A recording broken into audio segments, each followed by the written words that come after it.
আমি এই পর্যন্ত যত পদ্ধতিতে চিকেন বল তৈরি করেছি তার মধ্যে আমার এই পদ্ধতিটা সবচেয়ে বেস্ট লেগেছে। আর এভাবে চিকেন বল তৈরি করলে গ্যারান্টি টেস্ট হবে 100-তে 100। আমার অনেক ভিউয়ার্স এর রিকোয়েস্টের আজকের রেসিপি এটা, আমি চেষ্টা করেছি সহজভাবে প্রেজেন্ট করতে। ও আরেকটা কথা, সঠিক পদ্ধতিতে চিকেন বল কিভাবে ফ্রোজেন করবেন সেই টিপসটাও কিন্তু থাকছে আজকের এই ভিডিওতে।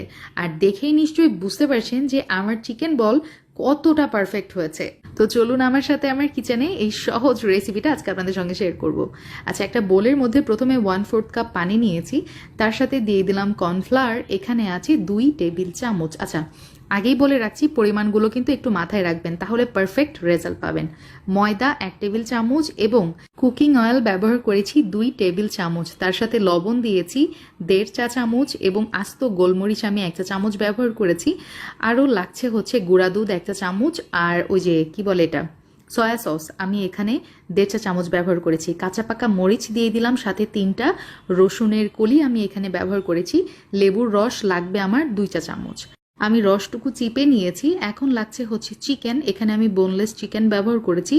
আচ্ছা, এখানে একদম 1 কাপ আমি ভরে ভরে ইউজ করেছি, প্রায় 300 গ্রামের মতো হবে, ঠিক আছে। সবগুলো চিকেন আমি দিয়েছি ছোট ছোট পিসেস করে। এখন খুব ভালো মতো এই যে মশলার সাথে মাখিয়ে নিব এবং রেস্টে রেখে দিব এভাবে 10 মিনিটের জন্য। তো 10 মিনিট পরে আমার একটা ব্লেন্ডার জার লাগছে, তার মধ্যে এই যে চিকেনের মিশ্রণগুলো নিয়ে নিচ্ছি। তার সাথে লাগছে হচ্ছে আমার পাউরুটি, আমি এখানে 3 স্লাইস পাউরুটি ব্যবহার করেছি। আপনারা চাইলে 2টা স্লাইস পাউরুটি এখানে ব্যবহার করতে পারেন। প্রথমবার যখন করেছিলাম আমি 2টা ইউজ করেছি, আর এবার আমি 3টা করছি। যাই হোক, আপনারা আপনাদের পছন্দ মতো ইউজ করবেন।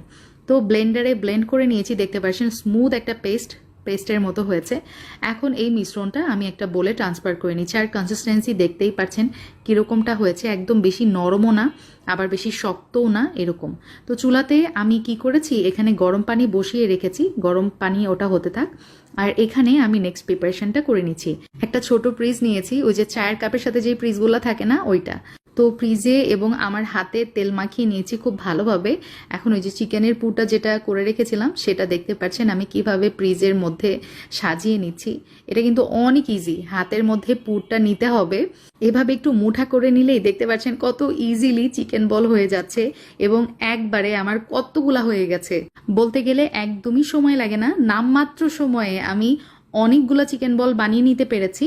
আর যখনই গরম পানির সংস্পর্শে এই চিকেন বলগুলো আসবে, আগে থেকে তেল মাখিয়ে রাখার কারণে কোনো ভেজাল ছাড়াই গরম পানির মধ্যে চিকেন বলগুলো পড়ে যাবে। সবগুলো চিকেন বল পানিতে দেওয়ার পরে চুলার জালটা বাড়িয়ে দিব, এভাবে জাল করে নিয়েছি 8 থেকে 10 মিনিট, ব্যাস হয়ে গেছে। এখন আমি